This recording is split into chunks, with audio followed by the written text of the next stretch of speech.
Hello, everyone. Sorry it's a little darker today. Wouldn't you know it, right as I start streaming, the light bulb right above me goes out. I'll fix that after stream. Otherwise, we are ready. We're prepared. We've got some tea. It's jasmine today. Figured I'd go with something a little cooler so I can drink it more quickly and, it's a little lighter, smoother. One moment. I want to take a sip, see if I made it all right. Hopefully I don't burn my tongue this time. Ooh, pretty good, pretty good. I think I could have made it stronger, but otherwise pretty good. So I don't have much of a plan for today. I know that's pretty typical for streaming. You know, you just kind of do whatever comes fits your fancy. But a lot of what I would normally do here, like a debate review or whatever else, it feels a little heavy for what I want. I want something a little lighter after yesterday, which was pretty tough. I mean that in a good way. It's the positive feeling of that positive feeling of being aggravated, I suppose. So I'm not exactly sure what we'll do today. Maybe we'll fill in some of the gaps. Maybe we'll just have a bit of a shorter stream. I also tend to go to my local game shop and play some Magic. I am, in fact, a dirty Magic the Gathering player. Um, that's also why I kind of want to leave a little earlier. So we'll see how things go. We'll just do a few odds and ends. One thing I do want to show off. I'm gonna have to send this to myself real quick. I have, at the very least, version 1.0 of what my YouTube icon is going to be. My girlfriend, who was very kind and shouted me out on her channel, Amazon Kane, uh, also asked a friend of hers who's an artist. She knows a lot of artists in being as she works in animation to make a little icon for me, and I think it's super cute. Give me 1 second. It's on my phone presently. I gotta send it to myself so I can put it up. Now, if I had, as much as I got used to having a PC, as a if I had a Mac, which my laptop is, I would just be able to access this in my messages app, which is super nifty. But in this case, can't do it. So I got to send it to myself. This is the kind of stuff like maybe I should do off stream, but it's kind of fun, Don't you want get to see it, get at the first, icon. We'll just put there. All right.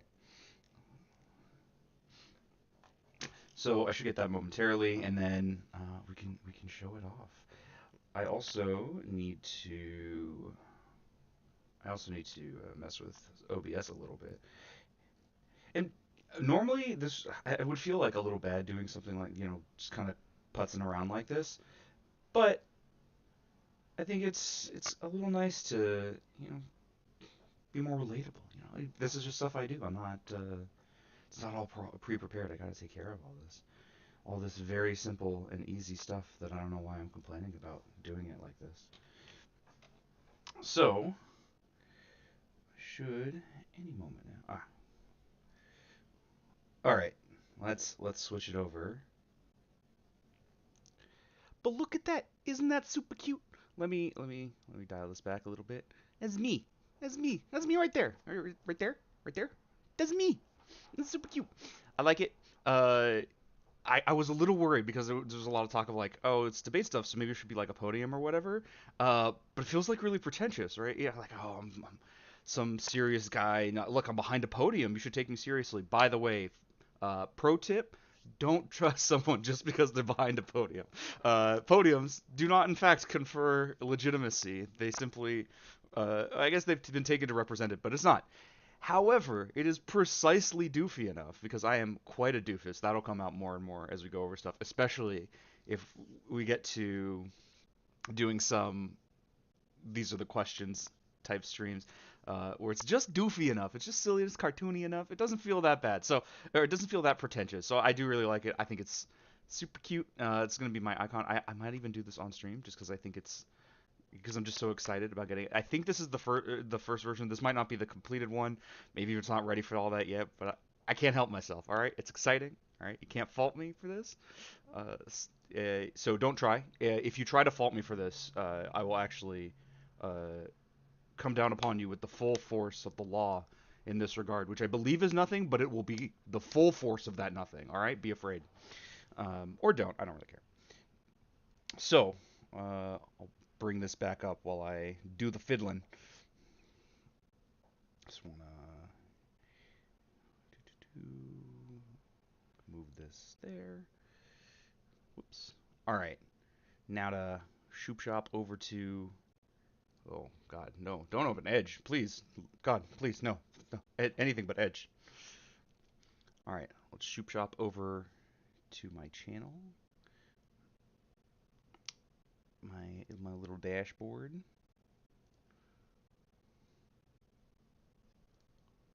Um, I'm actually not sure how to do this.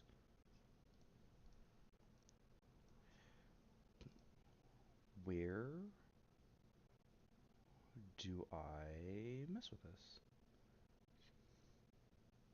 All right, all right. I thought this was gonna be real quick, so we're gonna switch views. We'll just do. We'll just get uh my whole monitor for this. We're gonna let's mess around with using the monitor for a bit. Let's move it back though, and we can turn off this main browser. Cool. Whoops. All right. So y'all should be seeing. Cool. So I will glance around. Where's my basic info?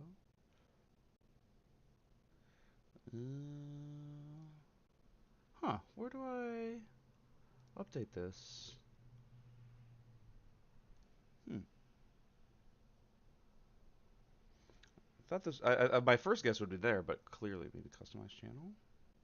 That just brings me back here. Okay, no. You'd think I'd be better at this. You'd think something so easy would be pretty easy to figure out, but I'm, as mentioned prior, a bit of a doofus. So it's gonna take me a little bit of figuring it out. Nope, that's not what I want.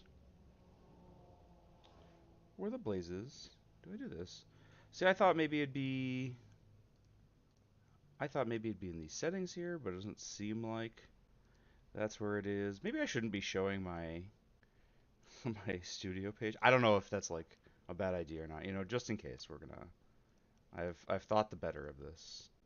Uh, put the main browser back. We can look at that while I waste time trying to figure out how to update my little icon. I could very easily just Google this, but where's the fun in that? Where, I ask, is the fun in that? It's right here because I can't figure it out.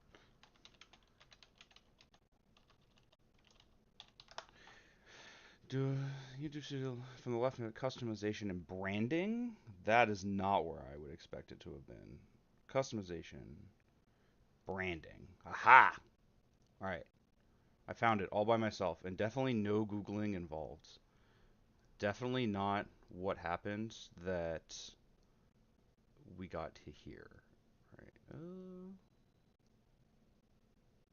Maybe we want the full size. You know what? Yeah, yeah, yeah. I like that. All right, all right, all right. So hopefully, if you do a quick refresh, I believe. Oh, cancel. I gotta save this. I gotta publish. So now it should be right there. Isn't that super cute? Super adorbs. I like it. I like it a lot. Maybe we'll update it in the future. Maybe we'll.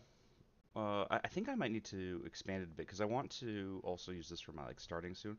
But it'll be updated. This is not the final version. This is like here. How does this look? You know, what do you think? And I like it enough that we're putting it up, at least for the moment. So that's part one, isn't it? So now we have a channel icon. I'm super adorable now. And I know we were a lot about argumentation, making good arguments for stuff, but you're actually not allowed to disagree with the fact that I'm super cute and adorable, especially in this icon. Look at it; it's so cute. You're not allowed to disagree with that. There's no argument you could possibly make that. Oh, all right, I'm getting baited. I'm getting baited. I see this a PragerU video saying he wants you from with the man, the myth, the legend himself. It's 8 years old, so it's like we'll see how that factors in. We'll watch it a little bit. I wasn't planning on doing this. Like I said, The London news we're flying by the seat of our pants today. I don't have a plan. I don't have anything in particular I want to get to. We're just gonna do stuff and see how we feel, see how it goes. If we don't like this, maybe we tap out after 2 minutes. Who cares? Yeah, it's not a big deal. paper, the Daily Mail, listed the Citing top the 10 Daily Mail, off to a great start. For those of you who don't know, Daily Mail, not a good newspaper, not good journalism. problems experienced by couples on vacation together. And topping the list was the man looking at other women in bikinis on the beach. Now, in another Prager University course, I explained the I forgot. This was back when he was when he felt the need to sell the idea that it was a university a lot more, so he keeps calling it university. First of all, it's not university. PragerU is the name of the channel. It's not a university. It does not have academic accreditation. At this point, that is so well worn that it feels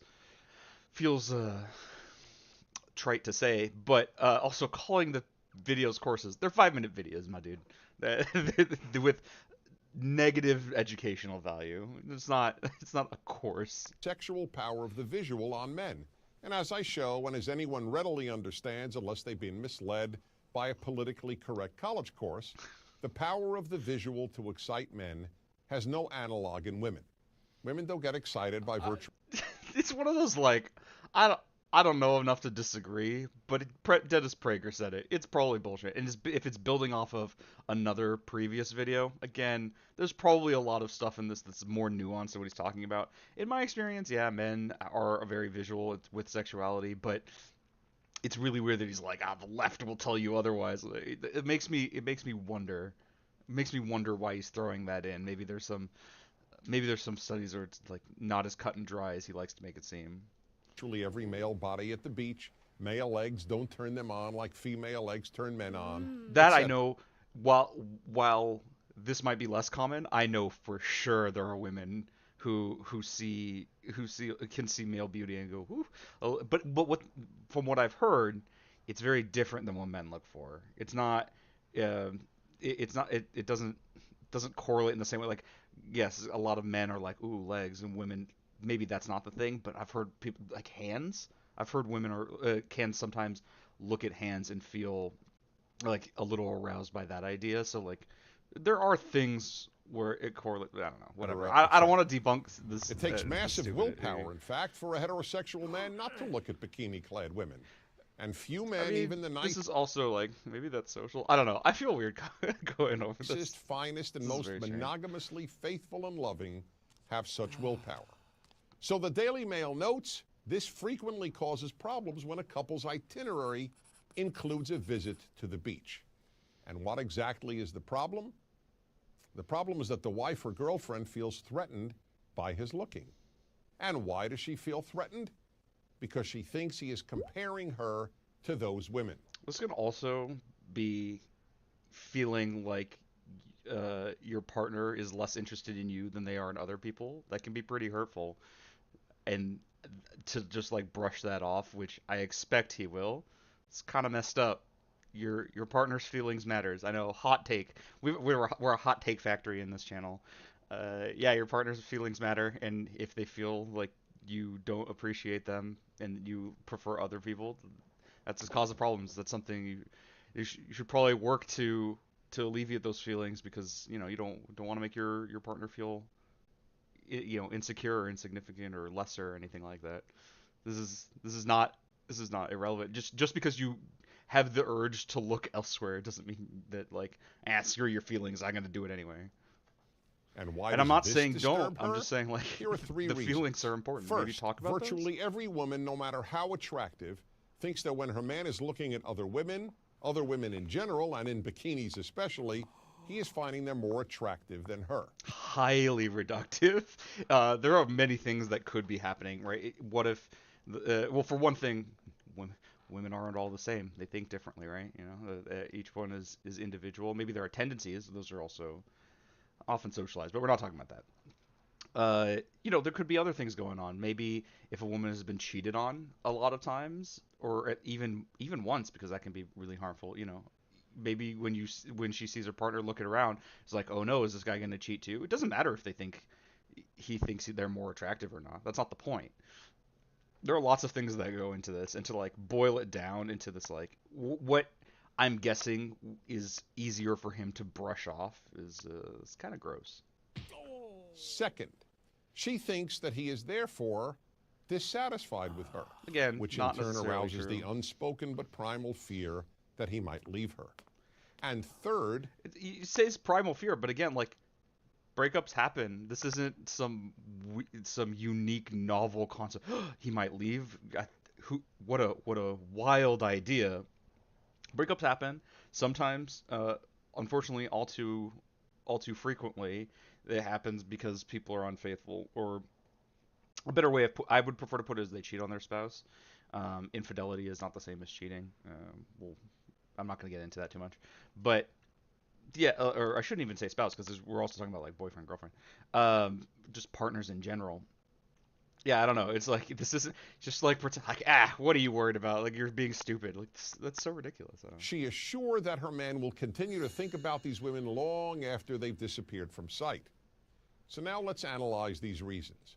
First, does the husband or boyfriend find these women on the beach, or for that matter anywhere else, more attractive than he finds his wife or girlfriend? Well, absolutely irrelevant question for what it's worth, because even if he doesn't, the fact that your partner is having it feels like there is something to work through. Like arguing against like, well, your feeling is unjustified is such a like well actually type approach. Since I believe that only honesty works in the long run, the answer is sometimes yes. He may very well find some of those women more physically attractive than his woman. But here's the point that most women, again, understandably don't know. With very few exceptions, it doesn't matter. Yeah, that's not true. I mean, that's true and also not true.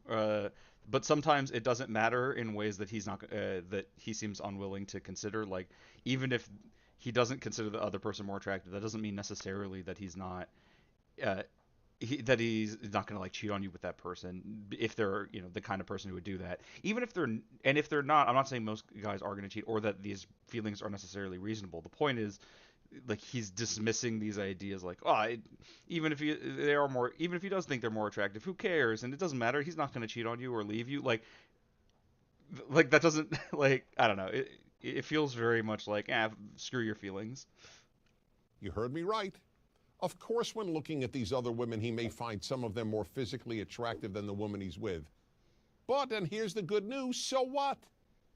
Presuming he says so what, but a lot of guys or a lot of people can be really shallow and pretty shitty to each other. I don't know. Like, I personally think if you're with a guy who would be interested in like cheating on you, then you're better off without him anyway. But that doesn't solve the emotional problem. To you, and if he isn't, it doesn't matter if you're vacationing in a monastery and all he sees are monks.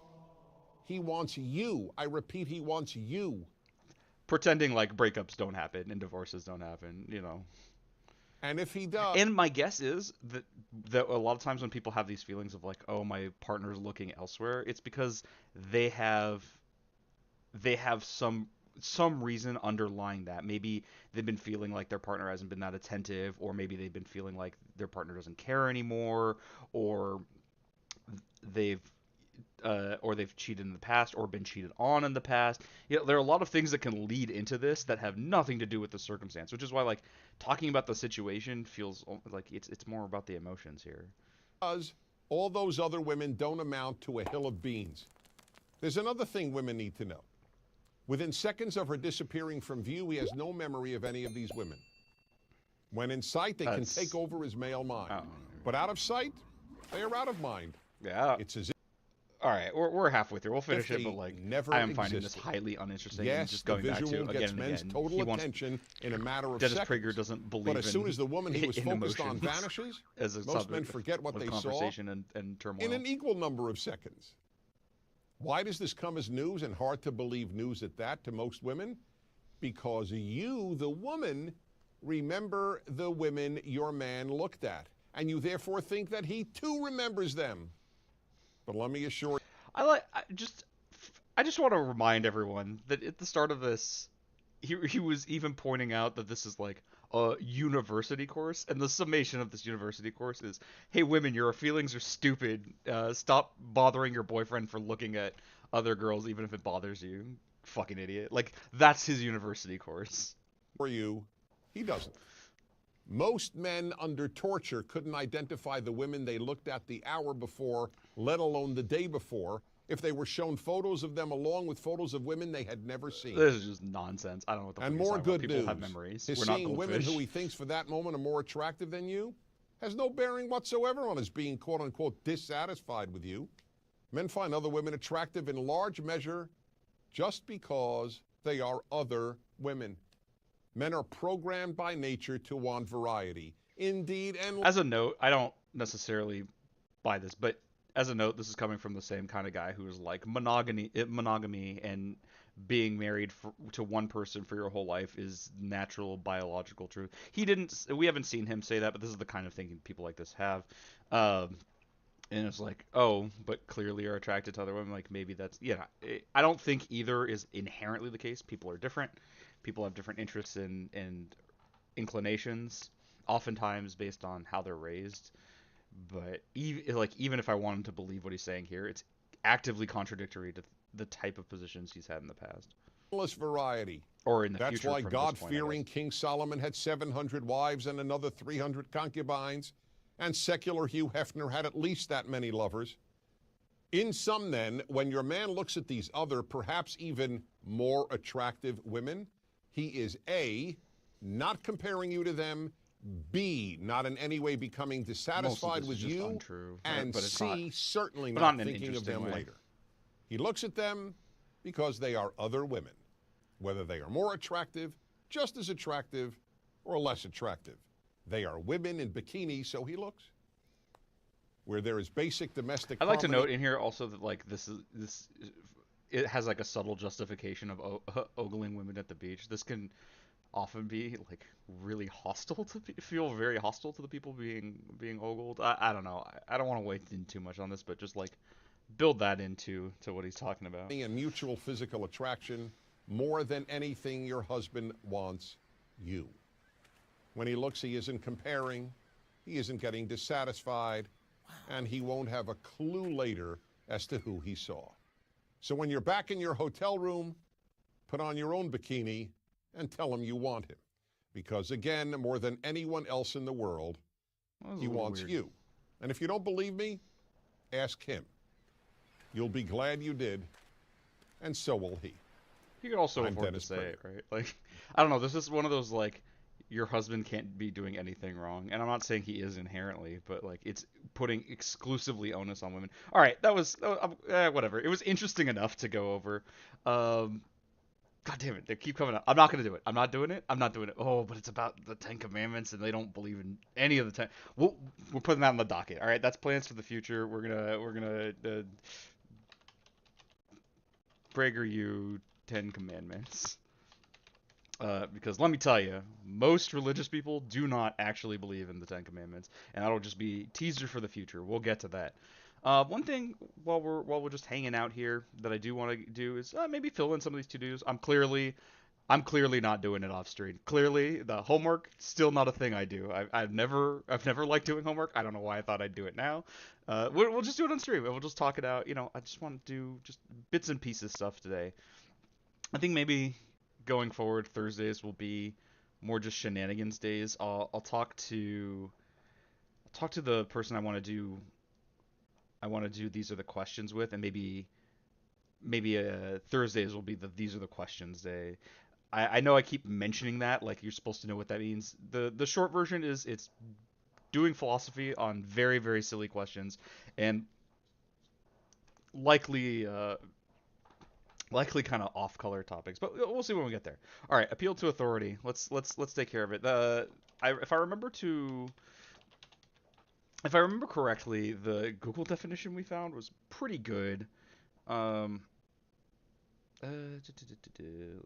remember correctly,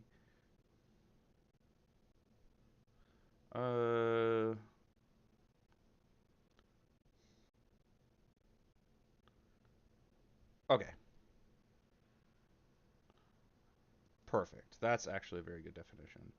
So yeah, it's basically just saying a claim is true because an authority figure made it. So for example, my dad said the sky is red. So that proves that it is. This is often conflated with so there are two kinds of appeal to authority. There's the fallacious and the non-fallacious one. I don't know why it got rid of the wrapping. Um, it appeal to expertise often looks like appeal to authority. So you might say like, so and so scientist made this claim. The authority, it's implied that you're appealing to them because of the authority. What you should actually be doing, at the very least, that's what you should be trying to do, is to um, reference the, how would I put it? Reference the body of work that led them to that conclusion and like the work they have done. So you might be referencing more accurately their study than their than the fact that they said it, but is a shorthand. You're referencing them as this is the person who came to that conclusion. You can find the work that led them to that, which especially with scientific discoveries, most lay people, myself included, are not really able to understand them in the scientific terms. So we're left mostly with appealing to this authority, but as an argument, this should to be doing it not in a fallacious way. You should be referencing. You should be alluding to their body of work and the proof that they have for it elsewhere, and you should be able to, at the very least, provide that, if not in the actual conversation subsequent to that, because I know you can't always have these sources on the fly. All right, let's see. So primary value is something you value that informs why why you take a particular stance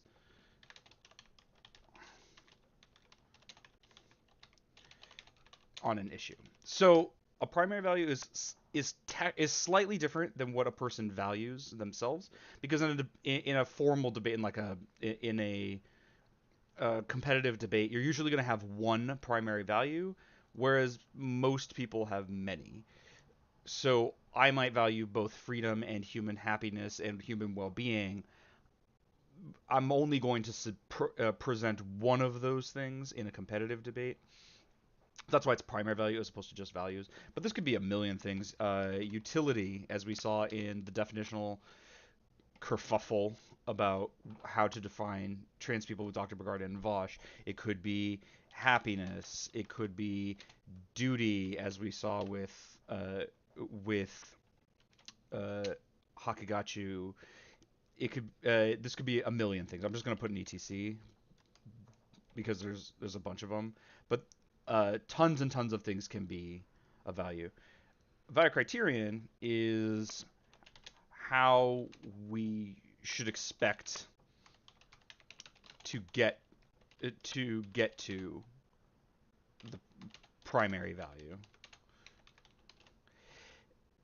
In competitive debate, this is the test that you should run for, or that you're supposed to apply to your value criterion or your standard, is that this should be something that is both necessary and sufficient to your primary value. It's hard to find things like that in a complete sense, maybe only in the purpose of the maybe only in the context of the specific topic. So maybe if we're talking about maybe if we're talking about like what should you do to I don't know, to like please God, right? If you were making a religious argument like that, maybe your primary value would be duty, and then the criterion would be following to the letter religious law, right? That would be both necessary and sufficient to fulfill your duty, and it should generally be an action. So it'd be like maximizing utility is sometimes a primary value criterion, even though utility is the value you would expect there, but it's a little weird to have utility and then maximizing utility primary. This connection I feel is a lot less tenuous than debaters want it to feel like, but it's something worth talking about because often we are talking about two in debates that actually happen in the world. We're talking about one or the other, and it's important to know how these work. So I'll put a few examples. Maximizing utility. What's is like protecting individual rights is another one, especially like liberals, big L liberals would say that is a necessary and sufficient condition for maybe happiness or freedom in a state. I'll put freedom here too because I noticed that I wanted to reference it here and it's just not on the list. So yeah, maximizing individual rights could be another one, or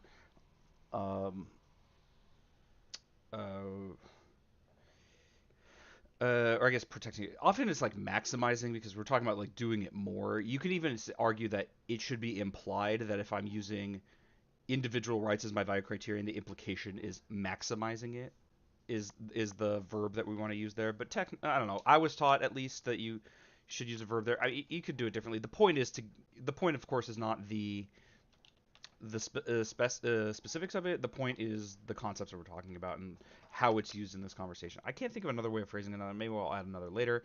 But that's the basic idea. All right, begging the question. I remember this one was another one where the Wikipedia definition was pretty good. Occurs when argument's premises is assume the truth of the conclusion. That's a good one.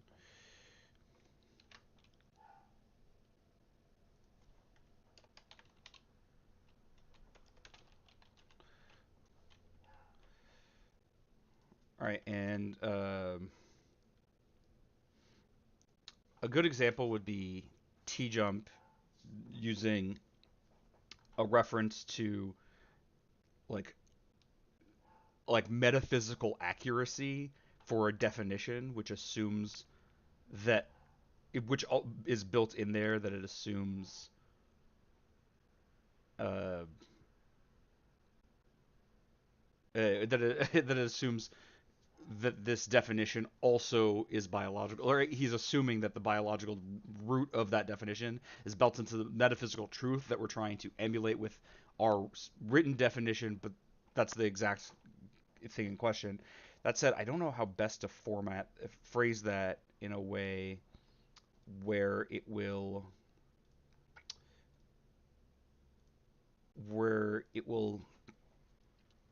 come across cleanly.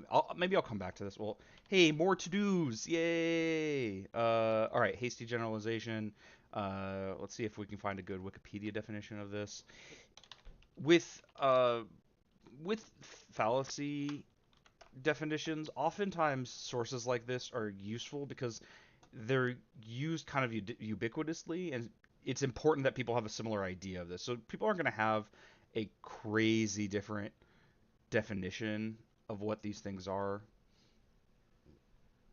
All right. It's an inductive generalization based on insufficient evidence. That's a good one.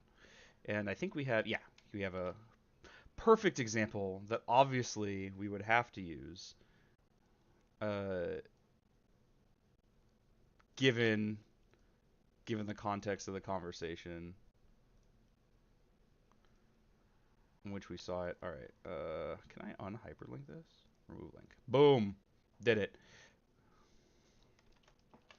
Cool. We still need to we need an example for appeal to tradition. So this would be something like people have always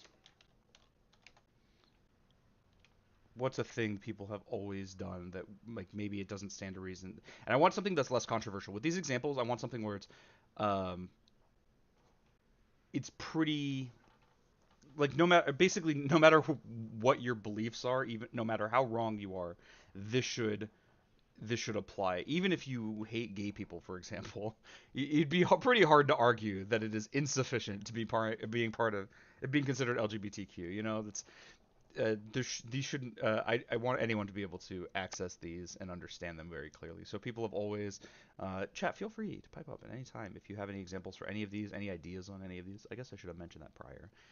Um, but people have always you know, have always used horses for transportation. Uh, so we shouldn't switch. We shouldn't stop doing so. And it should be. I hope it's clear why that's kind of ridiculous. Even if it were true, um, we'll say have long used because it's not always obviously. So we shouldn't stop doing it. I was like, well, maybe we should. Maybe there are good reasons to not do that or whatever else. Okay, and then impacts. This will be like if we do this thing, it will lead to dead babies and nuclear war. And I think anyone who has ever done competitive debate should should get why that is the thing and why it's very funny. Because we used to joke there are different kinds of judges you'll get in competitive debate rounds. We used to joke about one kind, the mommy daddy judge. Basically, you know, for a lot of these debates are done at the high school or college level, and so when you need judges, oftentimes kids just ask their parents, so their parents don't know what the fuck they're doing. Like they have no idea. They're not necessarily interested in competitive debate or looked into it at all.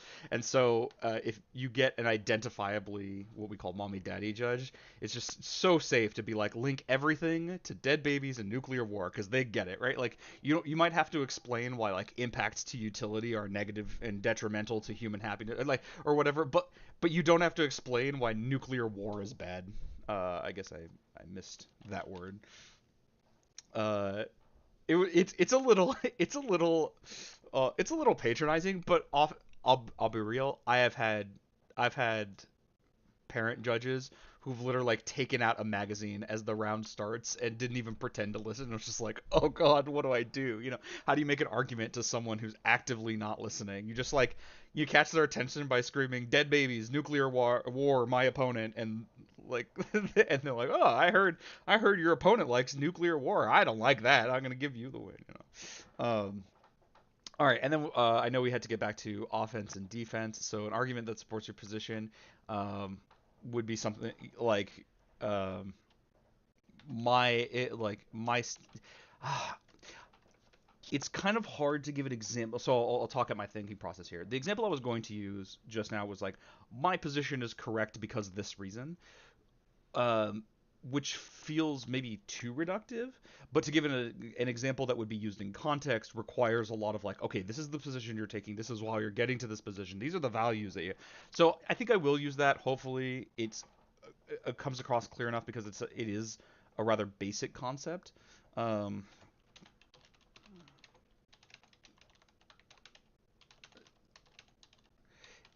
and the obvious the the other side of that it would be my I'll just say your position is incorrect for this reason. And it's while this seems very basic, I think a lot of people forget that a defense argument tearing down your opponent doesn't necessarily prove your position. Both are useful and necessary at specific times, but it's important to know when to use them. Is there a way to like bind to like connect these two? Uh,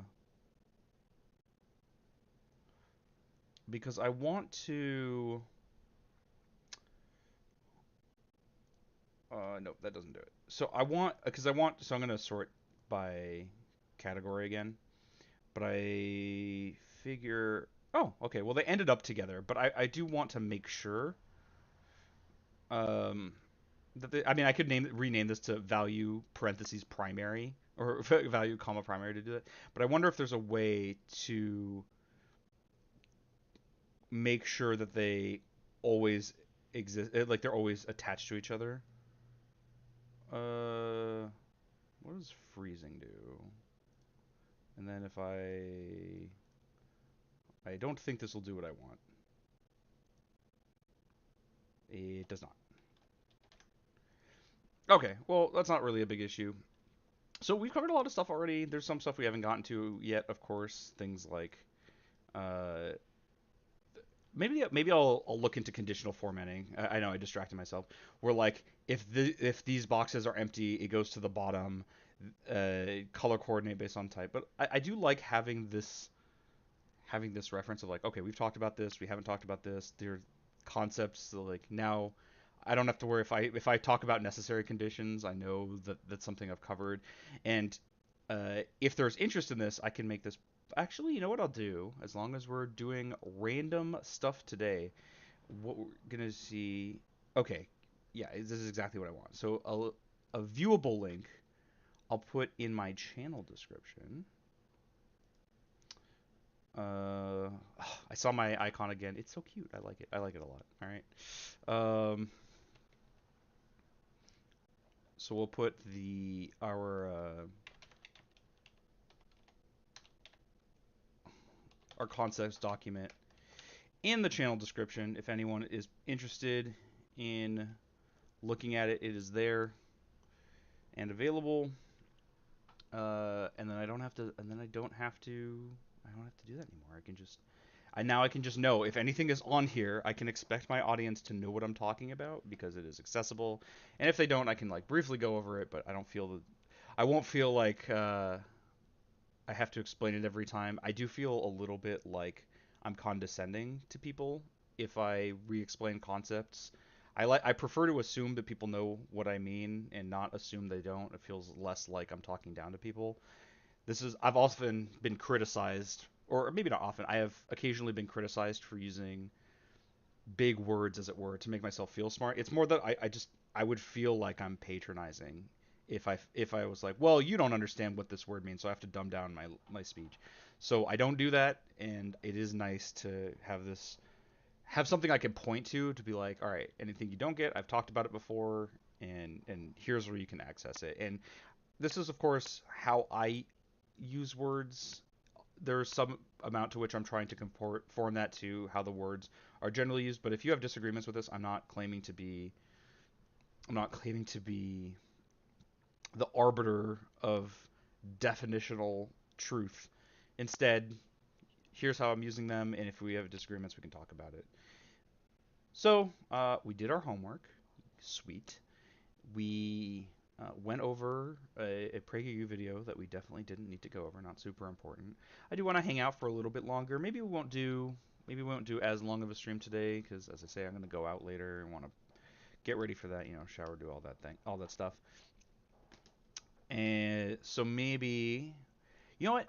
We're gonna go do something completely off topic. And some of the people who are here for other stuff is yeah, are my I don't know. Maybe it's not that interesting for you. I'm gonna modify. Oh, can I not modify my? Oh, I wanted to modify my stream title to reflect this, but it seems I can't do that while I am streaming, or at least I can't manage the broadcast through OBS while I'm streaming. That's what it looks like. Just gonna give a quick look to see if I can find it. If I can find it quickly, then I'll change it. But otherwise, we'll just move on. Okay, I don't see it. I'll take a glance into.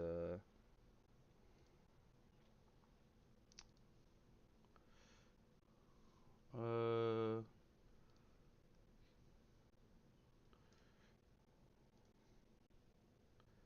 can I edit this? Edit title and description. Cool. Um, well, we're gonna do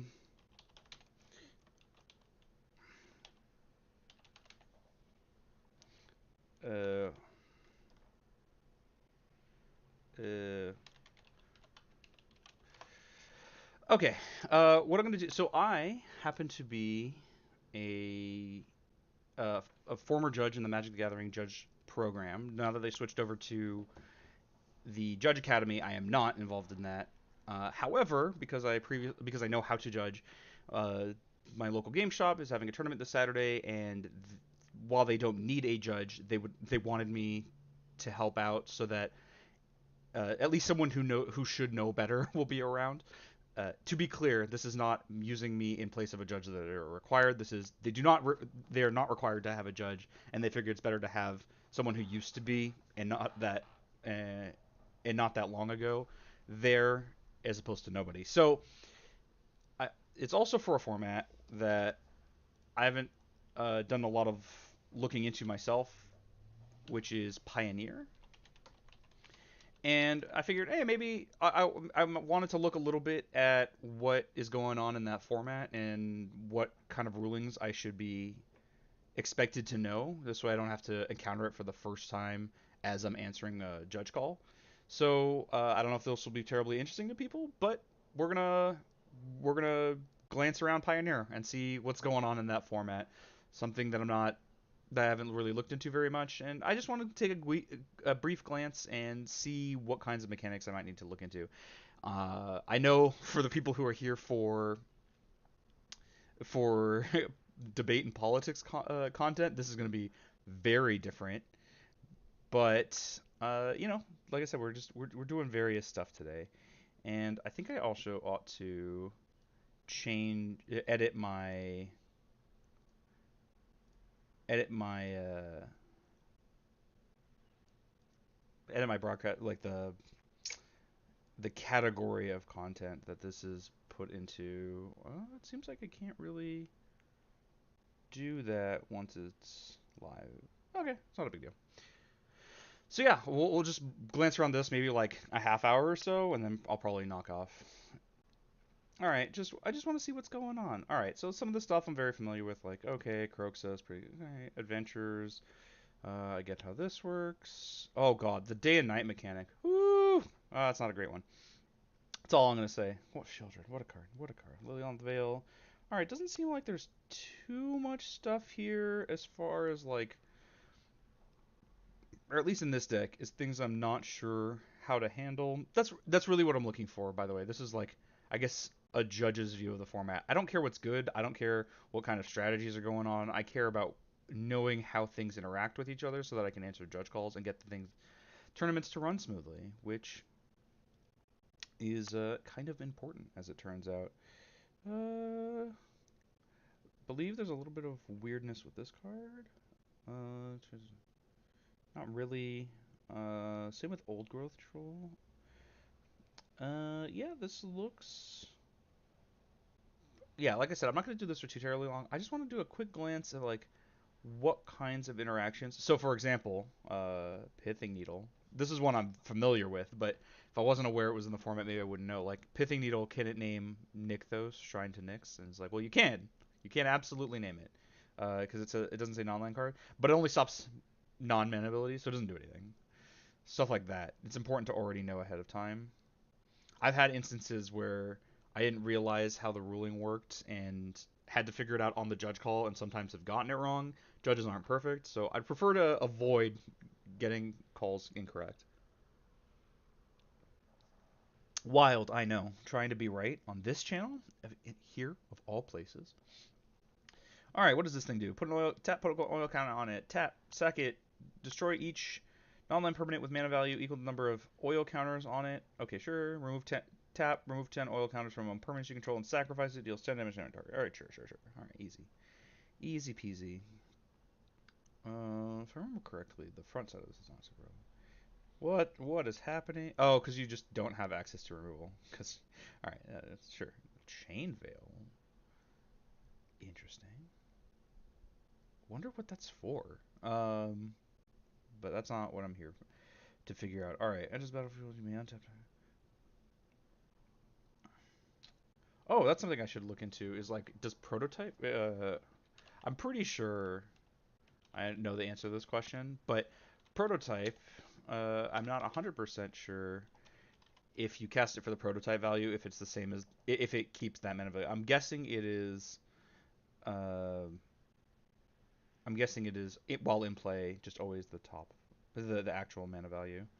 If you get for what value, then the spell will have the mana value in 3, but when it's prototype, uh, oh, it does. Oh, I'm actually incorrect. Yeah, I'm glad I looked that up. So yeah, when you cast it for the prototype cost, that is the current.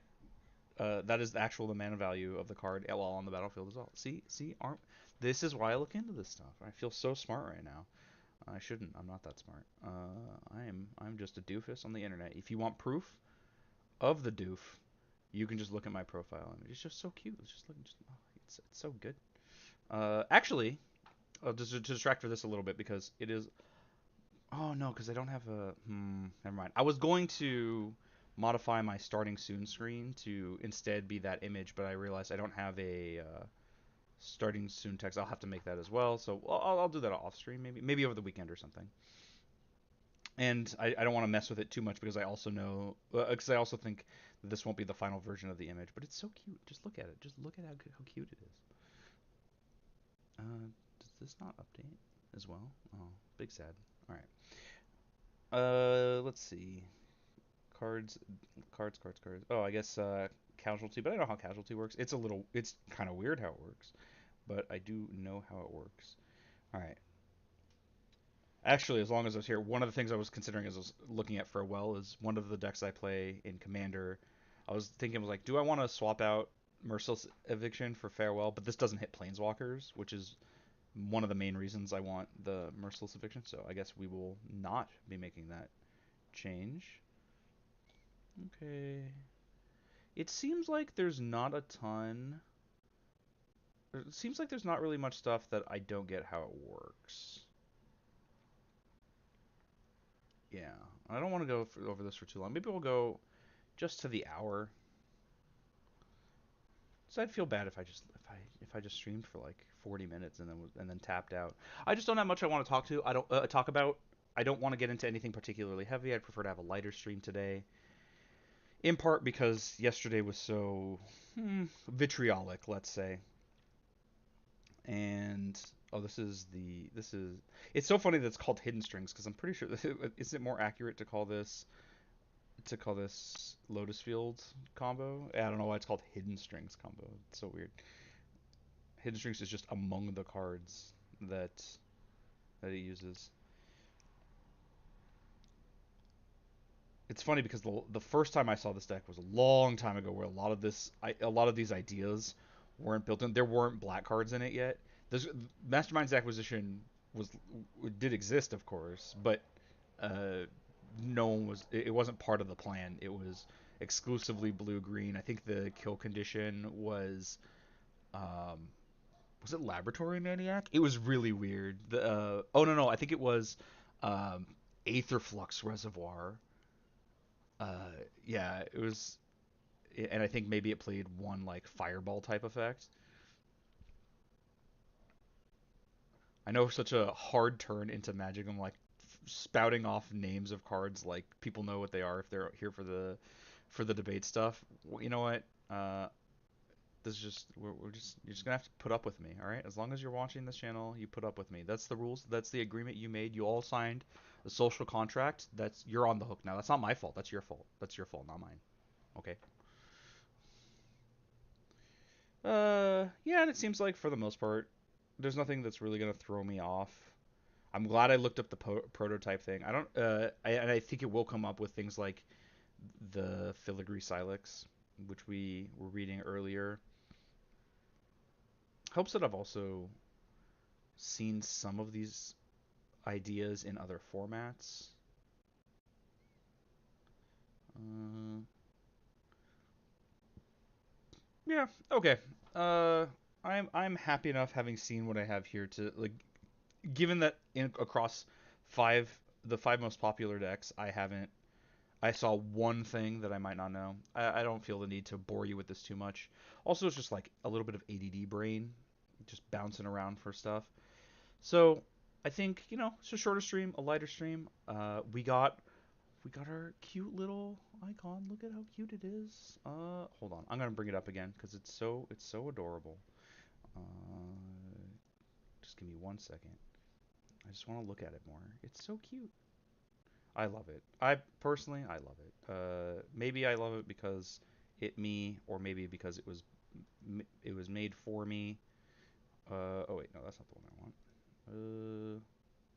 Well, I guess it is. Okay. But look how cute. Look how cute it is. It's so adorable. And that's me now. That's me. This right there. That's me. I think it's cute, and I'm glad we have it. And maybe we'll have a better version of it later. It's still, but it's so adorable. All right, I'm gonna stop gushing about it. Thanks so much for watching. As I say, we're gonna tap out a little earlier today, and just wanted a little bit of a lighter stream as I derp around for about an hour. Tomorrow, let's set out what we want to do for tomorrow, because I feel a little bit like not getting everything you hoped for out of a stream like this. It's so short. It's a little all over the place. Not too much depth in terms of concepts or whatever. So let's set out what do we want to watch tomorrow. We'll get into something spicy. I'll tell you what. I'll leave it to. I'll ask what you think, chat, and I'll monitor. I'll look at comments as well. We got a choice. We can either do Cosmic Skeptic versus Smokey, a debate I haven't seen, about veganism, which is interesting, and got to be heavy on the philosophy with this. The Cosmic Skeptic is I don't know where he is in his education, but I would expect that we will in the future refer to him as one of the great philosophical thinkers of our time. I've heard from him before. Incredibly smart person. So that's one option, but that's if we want a debate that is likely to be more formal, more cordial, or we could do an absolute shit show. And I think it maybe, you know what? Never mind. I've answered my own question. You don't get a choice anymore. No one said anything anyway. It's me. It's a dictatorship now. I don't care about democracy. We're gonna watch Aron Ra versus Kent Hovind, an absolute dumpster fire of a debate, but one that shows why matchups are kind of important, and I think we'll see why I think Aron Ra is the correct matchup for certain people like Kent Hovind, despite some of the issues I have with how he debates. I think it is very good for activism, but whatever. I feel like I talk negatively about Aron Ra a lot for how much I actually like him. I think he's a really cool guy. In fact, when I heard that he was running for office, I was actually a little. It was the first time I was actually a little sad, because it was one of the first times I was really excited about a political candidate, but he was running in Texas, not where I live, and I think it was like a local office or something, and I was like, I can't vote for you. It sucks. I like you a lot. No, I like Aron Ra a lot. Kent Hovind. We'll get into Kent Hovind. We'll have our trash fire tomorrow, and I guess that's what we'll do. So that all being said, I will go about fixing this light right here, which decided to go out right before I streamed, which is super kind. Thank you, buddy. Appreciate it. I haven't even finished my tea. That's how little we've been streaming. I've also been blathering just a lot, like a lot more than usual. I'm not watching a video where I'm waiting for someone to say something. I'm just spouting noises from my face incessantly. So I haven't even finished my tea, but I think that'll be it for today. And then tomorrow we'll do some. We'll inflict some psychic damage on ourselves. We'll hurt our brains significantly, and it'll be fun. You'll like it. You'll like it as much as I do. All right. Have a good day. Bye then.